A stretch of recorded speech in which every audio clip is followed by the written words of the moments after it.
नमस्कार साथियों, मैं मोहित आप सभी का आपके अपने YouTube channel HSC library aspirants पे आप सभी का स्वागत करता हूं। तो आज का हमारा टॉपिक है सूचना का अधिकार अधिनियम 2005। तो आप सभी को पता है कि भारत अपना एक लोकतांत्रिक देश है, जो मतलब यहाँ पे जो सरकार कोई भी कार्य करती है तो उसमें क्या होता है, जनता को सरकार से जवाबदेही की अपेक्षा होती है। तो इसी उद्देश्य की पूर्ति के लिए वर्ष 2005 में भारत सरकार ने आरटीआई एक्ट लागू किया था। 15 जून 2005 को राष्ट्रपति को इसकी सहमति मिली की थी और 12 अक्टूबर 2005 से अपना लागू हो गया था। तो चलिए अब हम देखते हैं इसके बारे में। सूचना का अधिकार अधिनियम 2005 भारत के नागरिकों को सरकारी कार्यों में पारदर्शिता और जवाबदेही सुनिश्चित करने हेतु बनाया गया एक महत्वपूर्ण कानून है। मतलब जो भारत के नागरिक होते हैं, सरकार के द्वारा कोई भी कार्य किया गया है उसमें पारदर्शिता और जवाबदेही सुनिश्चित करने हेतु ये बनाया गया है। 12 अक्टूबर 2005 को ये लागू हुआ था, आप सभी को पता है। इसके अंतर्गत प्रत्येक नागरिक को किसी भी सार्वजनिक प्राधिकरण से सूचना प्राप्त करने का कानूनी अधिकार मिल गया। मतलब जो पब्लिक अथॉरिटी होती है, गवर्नमेंट ऑफिस वगैरह होते हैं, मतलब वहां से कोई भी नागरिक किसी भी प्रकार की जानकारी चाहता है तो उसको मतलब एक सूचना प्राप्त करने का एक कानूनी अधिकार मिल गया है इसके तहत। फिर हम इसकी प्रमुख विशेषताएं पढ़ेंगे, जैसे सूचना का अधिकार। प्रत्येक नागरिक मतलब लिखित आवेदन में सूचना मांग सकता है किसी भी गवर्नमेंट अथॉरिटी से या पब्लिक अथॉरिटी होती है उससे। समय सीमा मतलब 30 दिनों के भीतर जवाब देना जरूरी है, जिसके पास हमने आरटीआई भेजी है। लेकिन कुछ एक्सेप्शन है इसके, जगह जीवन और स्वास्थ्य से संबंधित सूचना वो 48 घंटे में उसका जवाब उपलब्ध करवाना अनिवार्य है।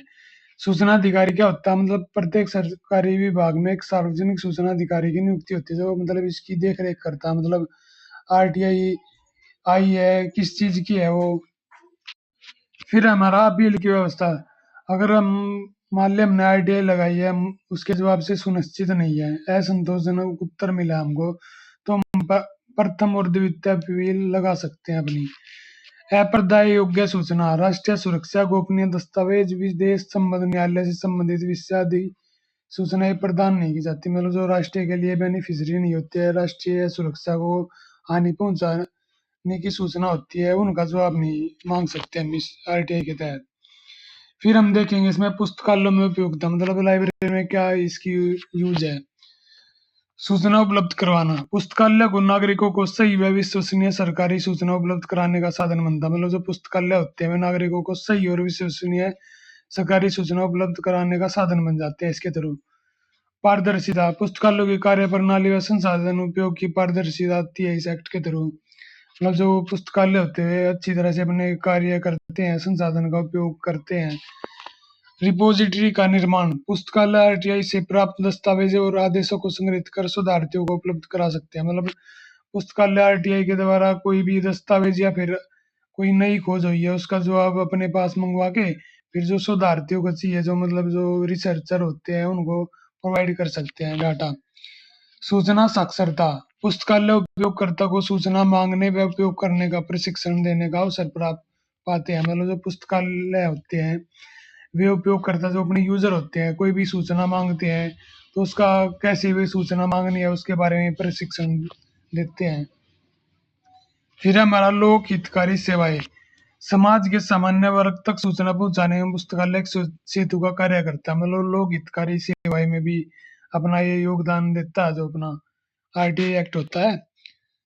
तो अब हम देखेंगे इसके इम्पोर्टेंस। इम्पोर्टेंस क्या क्या है। सबसे पहले लोकतंत्र को मजबूत करता है। मतलब जो नागरिकों के निर्णय है, मतलब जो ये गवर्नमेंट अथॉरिटी वगैरह होती है उनसे जवाब मांग सकते हैं क्या कार्य कर रहे हैं, तो मतलब एक तरह से लोकतंत्र अपना मजबूत होता है इससे। जवाबदेही सुनिश्चित करता है। मतलब जो सरकारी संस्थाएं होती है उनके अपने कार्यों के प्रति जिम्मेदार बनाता है, क्योंकि उनको पता है कि आरटीआई के द्वारा आपने क्या क्या कार्य किए उसका जवाब मांग सकते हैं लोग। भ्रष्टाचार पर निर्णय। पारदर्शिता को बढ़ाता है, भ्रष्टाचार को कम करता है। नागरिक सशक्तिकरण। हर व्यक्ति को अपने अधिकार और शासन व्यवस्था की जानकारी मिलती है। मतलब वो कैसे अपने अधिकारों का उपयोग कर सकता है। सूचना समाज की ओर कदम। यह अधिनियम सूचना आधारित समाज के निर्माण में सहायक है। मतलब सूचना आधारित समाज होता है, मतलब हम कैसे जानकारी प्राप्त करते हैं उसके बारे में भी जानकारी प्रोवाइड करता है हमको। फिर हम देखेंगे भाई इसके सूचना अधिकार अधिनियम होता है, इसके 6 अध्याय होते हैं। पहला अध्याय क्या होता है, प्रारंभिक। इसमें मतलब इसकी डेफिनेशन वगैरह लागू क्षेत्र, संक्षिप्त नाम ये सब दिए गए हैं इसमें। फिर हमारा सूचना का अधिकार और दायित्व, मतलब जो प्रत्येक सार्वजनिक प्राधिकरण का दायित्व है कि वे नागरिकों को सूचना उपलब्ध करवाए। मतलब जो सूचना का अधिकार या दायित्व में क्या है, जो अपनी गवर्नमेंट अथॉरिटी होती है उसका जिम्मेदारी होती है कि जो आरटीआई लोगों ने भेजी है उसके पास उसका जवाब सुनिश्चित करें और लिखित में आवेदन भेजे लोगों के पास। केंद्रीय सूचना आयोग, एक है अपना राज्य सूचना आयोग। केंद्रीय सूचना आयोग में क्या होता है, ये केंद्र के स्तर पर जानकारी उपलब्ध करवाता है लोगों को। इसकी नियुक्ति राष्ट्रपति द्वारा की जाती है।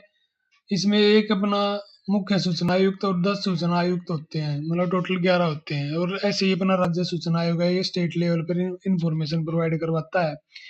इसमें भी एक राज्य मुख्य सूचना आयुक्त और अधिकतम 10 राज्य सूचना आयुक्त होते हैं, टोटल 11। इसकी नियुक्ति राज्यपाल करता है। फिर शक्तियां और कार्य, इसमें क्या होता है, केंद्रीय और राज्य सूचना आयोग को न्यायिक शक्तियां प्राप्त होती है। मतलब जो हमारी हमने किसी भी डिपार्टमेंट के पास आरटीआई भेजी तो उसको 30 दिनों के अंदर जवाब देना जरूरी होता है, लेकिन अगर वो लेट हो जाता है तो उस पर 250 रुपये पर डे पेनल्टी लगती है और मैक्सिमम 25,000 की पेनल्टी लगती है। फिर अपना विविध प्रावधान, इसमें क्या होता है, जैसे हमने आरटीआई भेजी हमको, उन्होंने हमारे पास जवाब भेज दिया लेकिन हम उससे सुनिश्चित नहीं हुए, मतलब हमको सेटिस्फाई नहीं कर पाया जवाब, तो हम उसमें अपील वगैरह भी डाल सकते हैं। फिर अगर उसने फिर भी हमको जवाब अच्छा नहीं दिया तो अपील की प्रक्रिया, दंड प्रावधान, ये सब विषय शामिल है इसके अंदर। तो यहाँ पे हमारा ये आरटीआई एक्ट वाला टॉपिक खत्म होता है। अब हम अपना नेक्स्ट टॉपिक करेंगे, कॉपीराइट अधिनियम। कॉपीराइट अधिनियम क्या होता है, इसमें क्या होता है, मतलब कोई भी व्यक्ति है जिसने नई खोज किया, किसी भी क्षेत्र में कोई रचना की है, तो इस अधिनियम के तहत उसको कानूनी अधिकार दे देती है सरकार की उसकी अनुमति के बिना उसकी रचना या फिर किसी भी क्षेत्र में उसने कोई रिसर्च किया है उसका उपयोग उसकी अनुमति के बिना नहीं कर सकते। अगर कोई भी, अगर उसने अनुमति दे दी चलो और उसने उपयोग कर लिया तो उसको कुछ मतलब पारिश्रमिक देना पड़ता, कुछ मतलब उसको पारिश्रमिक मतलब वेतन वगैरह या फिर कुछ पैसे वगैरह देने पड़ते हैं। तो चलिए अब हम इसके बारे में देखते हैं। कॉपीराइट अधिनियम। कॉपीराइट बौद्धिक संपदा अधिकार का एक महत्वपूर्ण अंग है, मतलब आईपीआर, इंटेलेक्चुअल प्रॉपर्टी राइट की एक टाइप है ये। यह अधिकार सर्जक को यह सुनिश्चित करता है कि उसकी रचना का उपयोग उसकी अनुमति के बिना न हो और यदि कोई उसका प्रयोग करे तो उसे उचित पारिश्रमिक मिले। मतलब यह अधिकार सुनिश्चित करता है कि उसकी रचना का उपयोग उसकी अनुमति के बिना ना हो, अगर कोई इसका प्रयोग करे तो उसे उचित पारिश्रमिक मिले। भारत में कॉपीराइट की व्यवस्था सबसे पहले ब्रिटिश शासनकाल में इंडियन कॉपीराइट एक्ट 1914 द्वारा की गई थी। मतलब भारत में कॉपीराइट की व्यवस्था ब्रिटिश शासनकाल में की गई थी 1914 इंडियन कॉपीराइट एक्ट के थ्रू। स्वतंत्रता प्राप्ति के बाद भारत सरकार ने इसे अधिक व्यापक और संगठित रूप देते हुए कॉपीराइट अधिनियम 1957 पारित किया। मतलब जो ब्रिटिश काल था उसमें इसका नाम इंडियन कॉपीराइट एक्ट 1914 था, लेकिन स्वतंत्रता के बाद भारत में इसका नाम कॉपीराइट अधिनियम 1957 पारित किया गया। भारत में कॉपीराइट कानून की मुख्य विशेषता, सबसे पहले मौलिकता की सुरक्षा। इसमें क्या होता है, मतलब जो जो नई नई कृतियां की जाती है ना लोगों के द्वारा, मतलब नई रचनाएं की जाती है उसको ही प्राप्त होता है। ऐसा नहीं होता कि आप कहीं से भी किसी की कोई नकल या फिर प्रतिलिपि उठा के कह दो कि इसके इसको हमको कॉपीराइट दे दो, तो ऐसे नहीं होगा। तो मौलिकता की सुरक्षा में क्या क्या रखा है, कॉपीराइट केवल मौलिक कृतियों कृतियों को ही प्राप्त होता है। यदि कृति नकल या प्रतिलिपि है तो उसे कॉपीराइट संरक्षण नहीं मिलेगा। मतलब किसी चीज की नकल कर रखी है तो उसको अधिकार नहीं मिलेगा है। सुरक्षा का क्षेत्र, यह कानून साहित्यिक नाट्य संगीत कलात्मक कृतियों के साथ साथ फिल्मों ध्वनि रिकॉर्डिंग कंप्यूटर प्रोग्राम को भी संरक्षण प्रदान करता है। मतलब ऐसा है कि नहीं होता कि साहित्य में किसी ने रचना की, नाट्य की रचना की, संगीत की रचना की, इनमें नहीं, बल्कि फिल्मों में भी ध्वनि की रिकॉर्डिंग की है, कंप्यूटर प्रोग्राम किया है कोई, उसको भी संरक्षण प्रदान किया जाता है इस एक्ट के थ्रू। स्वतः संरक्षण, कॉपीराइट के लिए किसी औपचारिक पंजीकरण की आवश्यकता नहीं होती। जैसे ही कोई मौलिक कृति तैयार होती है उस पर स्वतः कॉपीराइट लागू हो जाता है। मतलब हमने कोई भी अपनी नई रचना की लेकिन वो किसी चीज की कॉपी नहीं होनी चाहिए, तो उस पे मतलब हमको कहीं पे पंजीकरण की आवश्यकता नहीं होती, अपने आप ही कॉपीराइट लग जाता है उसके ऊपर। हालांकि प्रमाणिकता हेतु पंजीकरण लाभदायक होता है, लेकिन हम अगर चाहे तो हम करवा भी सकते हैं उसका, मतलब वो एक तरह से लाभदायक होता है। सुरक्षा की अवधि, साहित्यिक नाट्य संगीत एवं कलात्मक कृतियों के लिए कॉपीराइट रचनाकार के जीवन काल के साथ साथ उसकी मृत्यु के बाद 60 वर्षों तक लागू होता है। मतलब साहित्य में किसी ने कोई रचना की है, नाट्य में, संगीत कला में, इन सब में किसी ने रचना की है, तो उसकी मृत्यु के 60 वर्षों तक लागू होता है कॉपीराइट उसके ऊपर।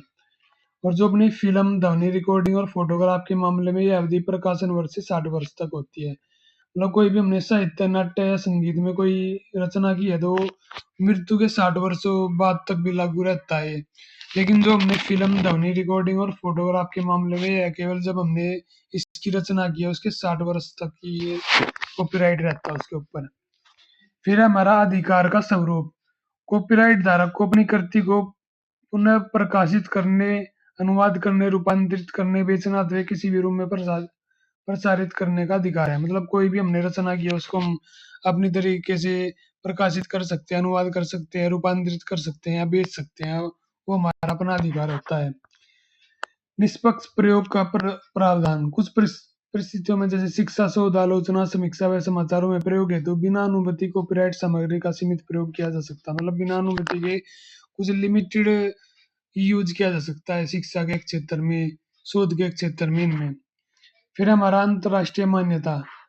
Bharat burn convention, universal copyright convention और विश्व बौद्धिक संपदा संगठन का सदस्य है। इसलिए भारत में निर्मित कृतियों को अंतरराष्ट्रीय स्तर पर भी संरक्षण प्राप्त होता है। मतलब अंतरराष्ट्रीय मान्यता में क्या होता है, इन तीनों का सदस्य है भारत। जैसे Bharat burn convention, universal copyright convention, विश्व बौद्धिक संपदा, तो अंतरराष्ट्रीय स्तर पर भी हमको इसकी कॉपीराइट मिल जाती है। उल्लंघन और दंड। बिना अनुमति कॉपीराइट सामग्री का उपयोग कॉपीराइट उल्लंघन कहलाता है। इसके लिए कारावास, जुर्माना, दंड स्वरूप दिए जा सकते हैं। मतलब कारावास दिया जा सकता है, जुर्माना लगाया जा सकता है अगर कॉपीराइट सामग्री का उपयोग का उल्लंघन करता पाया गया कोई भी व्यक्ति। प्रौद्योगिकी का समावेश। 2012 के संशोधन द्वारा इंटरनेट, डिजिटल मीडिया और कंप्यूटर सॉफ्टवेयर पर भी कॉपीराइट सुरक्षा को विस्तारित किया गया। मतलब 2012 के बाद इनको भी इसमें सम्मिलित किया गया था। सार्वजनिक हित और संतुलन। अधिनियम रचनाकार के अधिकार और समाज के हित के बीच संतुलन स्थापित करता है। मतलब जो कोई भी हमने रचना की है उसका अधिकार, समाज के बीच संतुलन स्थापित होता है अपना। शिक्षा और शोध कार्यों के लिए सीमित उपयोग की अनुमति इसी उद्देश्य से दी गई है। मतलब जो शिक्षा में हमने या फिर कोई रचना की है तो उसमें लिमिटेड उपयोग कर सकते हैं, तो इसके सार्वजनिक हित के लिए दी गई है ये उद्देश्य हमको। तो यहाँ पे हमारा ये कॉपीराइट अधिनियम भी समाप्त होता है। तो आज हमने यहाँ पे 2 टॉपिक किए। इन 2 टॉपिक के खत्म होने के साथ साथ हमारी यूनिट सेकंड भी खत्म होती है। सबसे पहले हमने आज का टॉपिक किया था सूचना का अधिकार अधिनियम। इसमें क्या होता है, मतलब जो अपनी भारत का नागरिक होता है वो किसी भी पब्लिक अथॉरिटी या फिर सार्वजनिक प्राधिकरण से सूचना प्राप्त कर सकता है। इसके द्वारा उसे कानूनी अधिकार मिल जाता है। इससे क्या होता है, पारदर्शिता आती है, भ्रष्टाचार कम होता है और सूचना मतलब प्राप्त कर सकता है कोई भी नागरिक। तो ये हमारा सूचना का अधिकार अधिनियम था, आरटीआई एक्ट। फिर हमने अगला टॉपिक पढ़ा था अपना कॉपीराइट अधिनियम। इसमें क्या होता है, मतलब कोई भी व्यक्ति कोई रचना करता है, खोज करता है, तो उसको कॉपीराइट मिल जाता है अपनी उस रचना पर।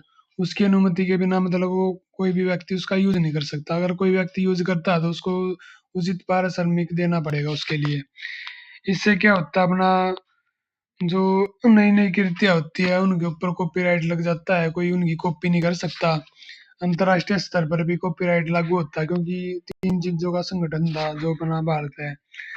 और सबसे बड़ी बात क्या थी इसमें, जो नई कृतियां होती है केवल उनको ही प्राप्त होता है कॉपीराइट। ऐसे नहीं कि आप किसी भी चीज की कॉपी करके उस पर कॉपीराइट लगाने की कोशिश करो, ऐसा नहीं होता है।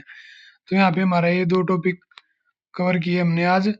आज ये हमारी यूनिट भी फिनिश हो गई है। अब अगले लेक्चर में हम यूनिट नंबर 3 स्टार्ट करेंगे। अगर आपको यह वीडियो पसंद आई है तो इसको लाइक करें, शेयर करें और चैनल को सब्सक्राइब करें और बेल आइकन को भी प्रेस करें ताकि जो आगे मैं वीडियो बनाऊंगा वे आप तक सबसे पहले पहुंच सके। और अगर किसी को पीडीएफ चाहिए तो इस नंबर पर कॉन्टैक्ट कर ले 8529741714। धन्यवाद।